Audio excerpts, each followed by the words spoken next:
ഇനി നമ്മൾ ഏഞ്ചലിൽ നിന്ന് എൻ്റെ അനിയത്തിയുടെ കൂടെ പെട്രോൾ അടിക്കാൻ പോയിട്ട് വരാം. ആണ് ഗൈസ്. അനിയത്തിക്ക് കുറച്ച് എനിക്ക് തോന്നുന്നു കുറച്ച് തണുപ്പ് എടുക്കുന്നുണ്ടെന്ന്. അനിയത്തി വരക്കുന്നുണ്ട്. ഹായ് അനിയത്തി.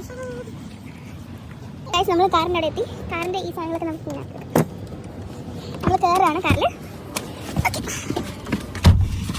നമ്മൾ ഫസ്റ്റാണ് നമ്മൾ ഡൽഹി സിറ്റിയിൽ കൂടെ നമ്മൾ കാർ അടിച്ച് പെട്രോൾ പമ്പിൽ പോകുന്നത്. ഇത് ഭയങ്കര കാർ ഡ്രൈവിങ്ങിൻ്റെ ആളാണ് കേട്ടോ. സ്പീക്കർ ഇല്ലാത്തതുകൊണ്ട് കാറിൻ്റെ മ്യൂസിക് സിസ്റ്റം ഇല്ലാത്തതുകൊണ്ട് നമ്മൾ ഫോണിൽ തന്നെ പാട്ടിട്ടിട്ടാണ് നമ്മൾ പോകുന്നത്. നമ്മളിങ്ങനെ വൈബ് ചെയ്തിട്ടാണ് നമ്മൾ പോകാൻ പോകുന്നത്. ലാസ്റ്റ് നമ്മൾ വേറെ ദിവസം പെട്രോൾ അടിക്കുമ്പോഴത്തേക്ക് 1.5 മണിക്കൂർ കഴിഞ്ഞാണ് നമ്മൾ തിരിച്ചെത്തിയത്. അയ്യോ ഗൈസ്, നമ്മൾ തിരിക്കുകയാണ്. നമ്മൾ കാറൊക്കെ റിവേഴ്സ് എടുത്തിട്ട് എയിംസിൻ്റെ പുറത്തോട്ട് പോവാണ്. പാട്ട് ഓഫ് വെച്ചു, കാരണം എനിക്ക് പഞ്ചാബി പാട്ട് ഇഷ്ടമല്ല. നമ്മൾ റൈറ്റിലോട്ട് പോവാണ്.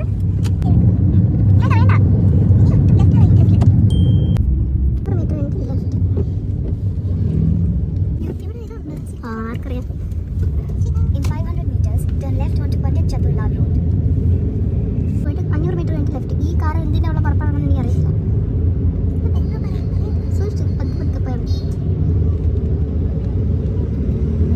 Pandit Chaturlal Road, then make a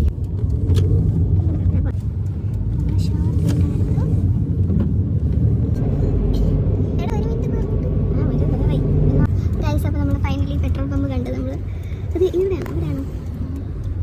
finally petrol pump കണ്ടു ഗൈസ്. 10 മിനിറ്റ് എടുക്കും. നമ്മൾ പെട്രോൾ അടിക്കാൻ പോവാം. എത്ര രൂപ അടിക്കണം? അവസാനം നമ്മൾ എത്തി ഗൈസ്. പറ, എത്ര രൂപയ്ക്കാണ് അടിച്ചത്?